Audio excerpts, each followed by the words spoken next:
Una vera bomba ha appena scosso Napoli questa sera e ha rimesso il nostro amato Napoli al centro dell'attenzione. Siamo tornati con un nuovo aggiornamento speciale sul Club del Cuore, portandovi come sempre le informazioni più fresche e rilevanti direttamente dai retroscena. Il nostro impegno è quello di tenervi informati su tutto ciò che può cambiare il corso della stagione. Quindi lasciate subito un like al video e iscrivetevi al canale, perché ci sono grandi novità in arrivo. Il nome che è tornato a circolare con forza è quello di un vecchio conoscente della tifoseria azzurra. Kalidou Koulibaly. Il difensore senegalese, considerato uno dei più grandi della storia recente del Napoli, potrebbe essere vicino a concludere la sua esperienza con l'Al Hilal, in Arabia Saudita. E il suo futuro torna a essere oggetto di speculazioni in Serie A.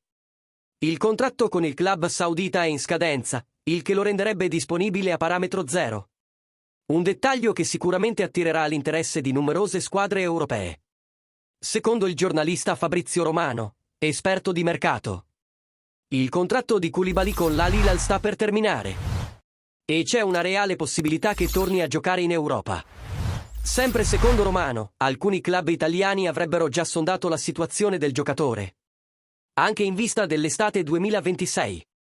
Sebbene non abbia rivelato i nomi delle squadre coinvolte, il giornalista ha sottolineato che l'interesse è concreto e che Koulibaly mantiene un'ottima forma fisica e mentale, nonostante i suoi 34 anni. L'Al Hilal, dal canto suo, non vorrebbe lasciarlo partire prima di tentare un rinnovo contrattuale, sebbene a cifre inferiori rispetto a quelle attuali. Tuttavia, la volontà del giocatore potrebbe pesare. Koulibaly ha già espresso nostalgia per il calcio europeo. E soprattutto per l'Italia, dove ha vissuto i suoi anni migliori vestendo la maglia del Napoli. Per i tifosi napoletani, il solo nome di Koulibaly evoca una miscela di orgoglio e nostalgia. Il difensore è stato simbolo di leadership, lealtà e grinta durante la sua permanenza a Napoli. E ancora oggi è ricordato come un vero guerriero in campo. Anche se al momento non ci sono piani concreti per un suo ritorno, fonti vicine al giocatore assicurano che gli piacerebbe indossare di nuovo la maglia azzurra. Consapevole però delle limitazioni economiche e della politica di rinnovamento imposta dal presidente Aurelio De Laurentiis.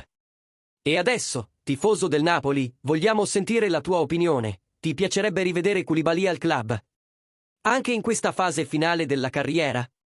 Pensi che ci sia ancora spazio per lui nella squadra di Antonio Conte? Lascia il tuo commento qui sotto e invia un super thanks per sostenere ancora di più la nostra comunità di appassionati del Napoli.